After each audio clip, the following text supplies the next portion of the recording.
Hello viewers, আজকে আমি আপনাদের ফিঙ্গারপ্রিন্ট অর্থাৎ আঙুল ছাপের বিষয়ে জানাবো। এই আঙুল ছাপ সারা বিশ্বে বহুল প্রচলিত হলেও এনা যিনারা আবিষ্কার করেছেন, আবিষ্কর্তা কাজী আজিজুল হক এবং হেমচন্দ্র বোস, এই দুজন বাঙালি তখন অবিভক্ত বাংলায় 1897 সালে আবিষ্কার করেন।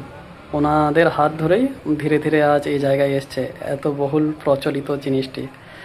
ওনারা আবিষ্কার করেছেন অ্যাকচুয়ালি একটি খুনিকে ধরতে গিয়ে। তখন সেই মুহূর্তে বাংলায় ওই চা বাগানের কোনো এক ম্যানেজারকে গলা কেটে হত্যা করা হয়। ওই হত্যাকারী কালীচরণ, শ্রীমান কালীচরণকে ধরার জন্য এই বিষয়টি উদ্ভাবন করেন।